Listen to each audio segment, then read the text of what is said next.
Mabuhay mga kababayan, lalo na sa ating mga senior citizens na matagal nang naghihintay ng magandang balita. Kung ikaw ay senior citizen o may mahal sa buhay na senior, kailangan mong mapanood ang video na ito hanggang dulo. Hindi ka maniniwala sa balitang ito. Tama ang inyong narinig. Ang Universal Social Pension para sa mga senior citizen ay opisyal ng naging batas.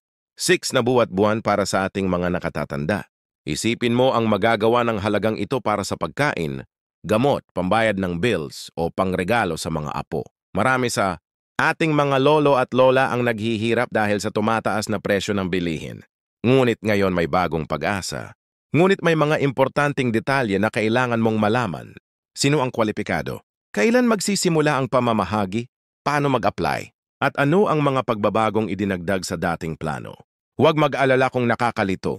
Sa video na ito, ipapaliwanag ko ang lahat ng kailangan mong malaman tungkol sa bagong batas na ito sa paraang madaling maintindihan. Kung gusto mong malaman ng eksaktong schedule kung kaya sinamasaka paano ba mo matatanggap ang pensyon na ito, patuloyin ang panoorin ng video na ito. I-share mo rin ito sa mga kakilala mong senior citizens para matulungan silang makatanggap ng benepisyong ito. I-click ang subscribe button at notification bell para updated ka sa mga susunod na balita tungkol dito. Simulan na natin ang detalyadong pagtalakay. Salamat sa patuloy ninyong panunood mga kababayan. Ako po si Agustin at tulad ng ipinangako ko, bibigyan ko kayo ng kumpletong detalye tungkol sa pinakahinihintay na Universal Social Pension para sa ating mga senior citizens. Ito na ang sandaling hinihintay ng marami sa ating mga lolo at lola, ang opisyal na pagpapatupad ng 6 na buwan ng pensyon. Tandaan na ang panukalang ito ay matagal ng pinag-usapan at pinagdebatihan sa Kongreso at Senado. Maraming bersyon ang lumabas, iba't ibang halaga ang nabanggit, at maraming nagtatanong kung kailan ba talaga ito magiging batas. Ngayon, masasabi na nating opisyal na ang Republic Act No. 11916 o ang Universal Social Pension Act ay nalagdaanan ng Pangulo at simula ng maging. Siguradong ang unang katanungan sa isip ninyo ay sino ba talaga ang makakakuha nito? Hayaan ninyong linawin ko. Ang Universal Social Pension ay para sa lahat ng Filipino. Citizens na edad 60 na po pataas. O tama ang inyong narinig, 60 na po pataas. Hindi sex na gaya ng dating proposals. Ito ay isang malaking pagbabago mula sa dating social pension program na available lang sa mga indigent senior citizens. Sa bagong batas na ito, lahat ng senior citizens ay kwalipikado anuman ang kanilang socio-economic status. Ngunit may ilang mahahalagang kondisyon pa rin. Una, kailangan kang permanenteng residente ng Pilipinas. Ibig sabihin kung ikaw ay nakatira sa ibang bansa at bumibisita lang sa Pilipinas, paminsan-minsan hindi ka kwalipikado. Pangalawa, kailangan ikaw ay nakarehistro sa Office for Senior Citizens Affairs o ka ng inyong lokalidad at may valid Senior Citizen ID. Kaya kung wala ka pang Senior Citizen ID, ngayon na ang tamang panahon para kumuha. Ngayon, pag-usapan naman natin ang pinakaabangan ng schedule ng pamamahagi.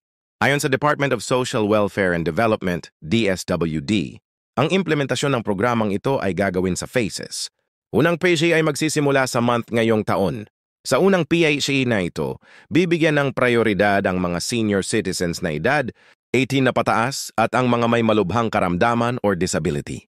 Sa ikalawang phase naman na magsisimula sa month, isasama na ang mga senior citizens na edad 7 hanggang 70. At sa ikatlong phase na magsisimula sa month, isasama na ang mga edad 6 hanggang 6 na si marami sa inyo ang nagtatanong paano kung kasalukuyan. Akong nakakatanggap ng ibang pensyon gaya ng SSS or GSIS. Magandang tanong yan. Ayon sa bagong batas, maaari kang makatanggap ng Universal Social Pension. Kahit na meron ka ng natatanggap na pensyon mula sa SSS, GSIS o ibang pension systems. Ibig sabihin ito ay dagdag sa anumang pensyon na maaaring natatanggap mo na. Ngunit may ceiling amount kung ang kabuwang pensyon mumula sa lahat ng sources ay lumampas sa PH0 bawat buwan. Maaaring magkaroon ng adjustment sa halaga ng Universal Social Pension na matatanggap mo. Nakaka-excite isipin kung gaano kalaking tulong ito para sa ating mga senior citizens. Hindi ba? Isipin mo 6 na bawat buwan, halos 2 kada araw. Pwede itong ipambili ng isang linggong groceries, pambayad ng kuryente at tubig o pambili ng mga maintenance na gamot. Para sa maraming senior citizens na umaasa lang sa tulong ng kanilang mga anak o sa maliit na pensyon, ito ay malaking ginhawa. Ngayon, pag-usapan naman natin kung paano mag-apply kahit na automatic na kwalipikado ang lahat ng senior citizens. kailangan pa rin ng proseso para ma-verify ang inyong identity at ma-set up ang sistema ng pamamahagi. Ang DSWD kasama ang OSCA sa bawat lokalidad ay maglulunsad ng nationwide registration program. Ang pungamas senior citizens ay kailangang magparehistro sa kanilang lokal na OSCA office. Magdala lang ng valid senior citizen ID, birth certificate o anumang valid government ID na nagpapatunay ng edad at proof of residence gaya ng billing statement o barangay certificate. Ang maganda sa bagong sistema, meron ding online registration option para sa mga pamilya na gusto tulungan ang kanilang senior members na magparehistro nang hindi na kailangang pumila sa mga opisina. Maaaring bisitahin ang official website ng DSWD at sundin ang mga instructions para sa online registration. Ngunit kung hindi kayo komportable sa online applications, huwag mag-alala, ang traditional face-to-face registration ay available pa rin. May mga nagtatanong din kung cash ba talaga ang ibibigay o may ATM card. Ayon sa DSWD, magkakaroon ng dalawang options para sa distribution. Una, through accredited banks kung saan bibigyan kayo ng cash card para sa monthly withdrawal. Pangalawa, through direct payout sa designated payout centers para sa mga walang access sa banking services o hindi komportable sa paggamit ng ATM. Ang bawat lokal na pamahalaan ay magtatakda ng schedule para sa direct payout. Kaya importante na updated kayo sa announcements ng inyong lokalidad. Naalala ko tuloy ang kwento ni Lola Middle mula sa aming barangay. Si Lola, Medideng ay 78 years old na at matagal nang naghihirap dahil sa maliit na tindahan lang ang kanyang pinagkakakitaan. Noong nalaman niya ang tungkol sa Universal Social Pension, halos mapaiyak siya sa tuwa. Sabi niya, "Anak, ngayon hindi na ako magiging pabigat sa mga anak ko. Pwede na akong bumili ng sarili kong gamot at paminsan. Minsan makakapag-fit pa ako sa mga apo ko." Nakaka-touch talaga ang ganitong mga kwento. At ito ang dahilan kung bakit mahalagang i-share natin ang balitang ito sa lahat ng senior citizens na kilala natin na ngayon. Pag-usapan naman natin ang ilang mahahalagang pagbabago mula sa dating social pension program. Una, gaya ng nabanggit ko, ang dating social pension ay PH, zero-wear lang kada buwan at para lang sa indigent senior citizens. Ngayon 6 na at para sa lahat ng senior citizens. Pangalawa, sa dating programa, kailangan mong patunayan na wala kang ibang source of income o wala kang pamilyang sumusuporta. So sa bagong programa, hindi na ito kailangan kwalipikado ka kahit may trabaho ka pa, may negosyo o suportado ka ng iyong pamilya. Pangatlo, sa dating programa, kung ikaw ay nakakatanggap ng pensyon mula sa SSS, GSIS o ibang pension systems, hindi ka na kwalipikado sa social pension. Sa bagong programa, pwede kang makatanggap ng Universal Social Pension kahit meron ka ng ibang pension hanggat hindi lumalampas sa nabanggit na ceiling amount. And pangapat, yung dating programa ay may limitadong budget kaya hindi lahat ng kwalipikadong senior citizens ay natutulungan. Sa bagong programa, may dedicated funding na galing sa national budget para masiguro na lahat ng kwalipikadong senior citizens ay makatatanggap. Marami ring nagtanong kung mababawasan ba ang ibang benefits na natatanggap ng mga senior citizens gaya ng 20 discount at VAT exemption. Huwag kayong mag-alala. Ang Universal Social Pension ay hiwalay at dagdag sa mga existing benefits ninyo. Patuloy pa rin ang inyong 24 senior citizen discount sa mga restaurants, groceries, medicines at iba pa. Patuloy din ang inyong VAT exemption. At kung kwalipado, kayo sa Pantawid, Pamilyang Pilipino Program for PETA Seconds or sa ibang social assistance programs, mananatili pa rin ito. Napakaraming tanong din tungkol sa funding ng programang ito. Saan kukunin ang pera para sa ganitong kalaking programa? Ayon sa Department of Finance, ang pondo para sa Universal Social Pension ay manggagaling sa combination ng General Appropriations Act, SC taxes, buwis sa alak at sigarilyo at portion ng pag-core revenues. Mayroon ding allocation mula sa Philippine Charity. Sweepstakes Office PC, ang pinakamagandang balita ay may sustainability. Plan na rin para masiguro na ang programang ito ay may gwapatuloy sa aming susunod na taon at hindi lang isang one-time implementation. Mahalaga ring banggitin na ang programa ay may monitoring at evaluation component. Ito ay para masiguro na ang pondo ay napupunta sa tamang mga tao at walang korupsyon o anomalya sa implementasyon. Regular na may ilulsad na surveys at feedback mechanisms para malaman kung gaano ka-effective ang programa at kung may mga pagbabago pang kailangan gawin. Ngayon, Alam kong marami sa ating mga senior citizens ang nag-aalala tungkol sa mga dokumento at requirements. Gusto kong linawin na pinagsisikapan ng gobyerno na gawing simple ang proseso. Kung meron ka ng senior citizen ID, birth certificate at proof of residence, sapat na ito para makapag-apply. Hindi na kailangan ng mga komplikadong papeles or certifications. At para sa mga senior citizens na walang birth certificate o nahihirapang kumuha ng mga dokumento, dahil sa edad o kalagayan may special procedures na ipapatupad ang DSWD para tulungan kayo. May mga nagtatanong din kung paano kung hindi physically able ang isang senior citizen na pumunta sa registration centers or payout locations. Maganda ring nakapag-prepare ang DSWD para dito. May home visitation program para sa mga bedridden or physically unable na senior citizens. Iyong pamilya o caregiver ay maaaring mag-coordinate sa lokal na OSCA office para mag-schedule ng home visitation para sa registration at eventual payout. Napakalaking balita talaga ito para sa ating mga senior citizens at para sa buong pamilyang Pilipino. Naalala ko tuloy ang sinabi ng isang economic expert, kamilan ang pagbibigay ng regular at sapat na pensyon sa mga senior citizens ay hindi lamang tulong sa kanila kundi stimulus din para sa lokal na ekonomiya. Dahil ang pera ay ginagastos sa lokal ng mga tindahan, palengke at serbisyo, nakakatulong din ito sa pag-ikot ng ekonomiya lalo na sa mga rural areas. Ngunit hindi lahat ay smooth sailing. May mga hamon pa rin sa implementasyon ng ganitong kalaking programa. Una, ang logistics ng pagbibigay ng pensyon sa lahat ng senior citizen sa buong bansa, lalo na sa mga malalayong lugar at isla. Pangalawa, ang pag-iwas sa korupsyon at anomalya sa pamamahagi. At pangatlo, ang pagsiguro na sustainable ang funding ng programa sa mga susunod na taon. Kaya naman ang DSWD kasama, ang ibang ahensya ng gobyerno ay naghahanda na para sa mga hamaong ito.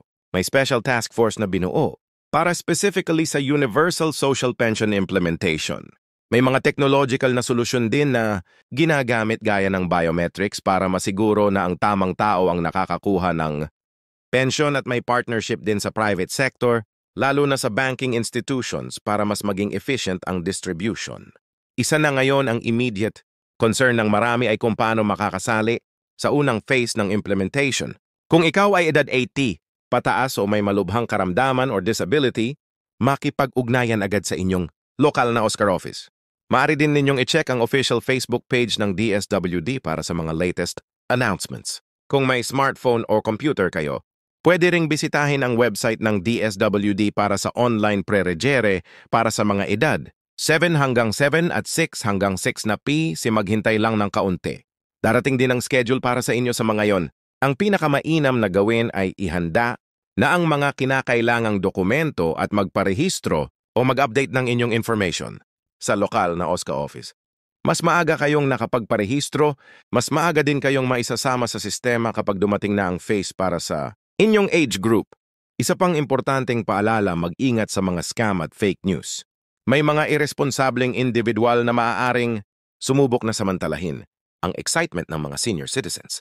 Tungkol dito, tandaan na ang lahat ng official announcements ay manggagaling lang sa DSWD, sa Office of the President o sa lokal na OSCAR office. Huwag maniwala sa mga text message, social media posts o tawag na nanghihingi ng bayad or personal information para makasali sa programa. Ang registration at application ay libre at hindi kailangang magbayad ng anumang fee. Marami ring nagtanong kung maaaring mag-appoint ng representative para tumanggap ng pensyon kung sakaling may emergency o hindi makapunta ang senior citizen sa payout location. Ayon sa guidelines ng DSWD, maaaring mag-appoint ng authorized representative pero kailangan ng special power of attorney at valid ideas ng parehong senior citizen at representative. So ito ay para maprotektahan ang mga senior citizens mula sa posibleng pang-aabuso o pagsamantala.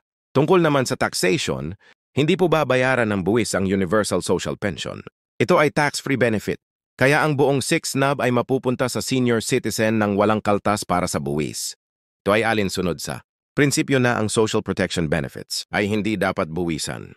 Gusto ko ring banggitin na may grievance mechanism ang programa kung sakaling may problema sa application. Sa halaga ng natanggap o sa anumang aspeto ng programa, maaaring mag-file ng complaint or feedback sa DSWD. May dedicated hotline at email address para sa mga concerns tungkol sa Universal Social Pension. Tandaan na karapatan ninyong malaman at matanggap ang tamang benepisyo, kaya huwag magatubiling mag-report kung may nakikita kayong problema o anomalya. Ang Universal Social Pension ay resulta ng maraming taon ng advocacy mula sa mga senior citizen groups, social protection advocates at concerned citizens.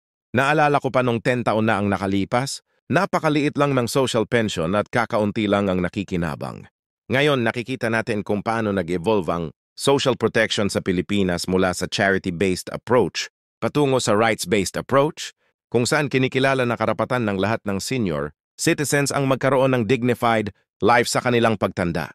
Napaka-importante rin ang role ng pamilya sa pagsuporta sa ating mga senior. Kung may lolo, lola, tatay, nanay, tiyo o tiyak ang senior citizen na, tulungan mo silang makakuha ng benepisyong ito. Alalayan mo sila sa paghahanda ng mga kinakailangang dokumento. Samahan mo sila sa mismong registration at kung kinakailangan, tulungan mo rin sila sa pag-access ng kanilang pensyon. Tandaan, ang pagtulong sa mga nakatatanda ay hindi lamang isang obligasyon. Ito rin ay isang pribilehiyo. Bago natin tapusin ang video na ito, nais kong ibahagi ang buod ng mga pinakamahalagang detalye. Una, yung Universal Social Pension ay nagbibigay ng 600 bawat buwan para sa lahat ng Filipino citizens na edad 6 ni pataas. Pangalawa, ang rollout ng programa ay isasagawa sa mga phase. Uunahin ang mga senior citizens na edad 80 pataas at yaong may malulubhang kondisyon. Pangatlo, upang makapag-apply, kailangan lamang ng valid senior citizen ID, birth certificate at patunay ng tirahan. Pangapat, maaari ka pa ring makatanggap ng pensyon kahit may kasalukuyang natatanggap mula sa SSS o GSIS, basta't hindi lalampas sa itinatakdang income ceiling. Para naman sa mga nanonood na hindi pa senior citizen, pakishare ang video na ito sa inyong mga kaibigan o kamag-anak na senior citizen para malaman nila ang tungkol sa programang ito. At para sa mga senior citizens na nanonood ngayon, sana ay nakatulong ang video na ito para mas malinawan kayo tungkol sa Universal Social Pension at kung paano ito maaring magbigay ng benepisyo sa inyo. Tandaan, ang pagkakaroon ng financial security sa panahon ng pagtanda ay isang karapatang dapat tamasahin ng bawat Pilipino at ang Universal Social Pension ay isang hakbang patungo sa layuning ito. Maraming salamat sa panonood. Kung may katanungan pa kayo, huwag mag-atubiling mag-comment sa ibaba. Sisikapin kong sagutin ang bawat isa. Huwag din kalimutang i-like ang video na ito, mag-subscribe sa channel at i-click ang notification bell para laging updated sa mga susunod naming balita tungkol sa Universal Social Pension at iba pang mahahalagang programang para sa mga senior citizens. Hanggang sa muli nating pagkikita sa susunod na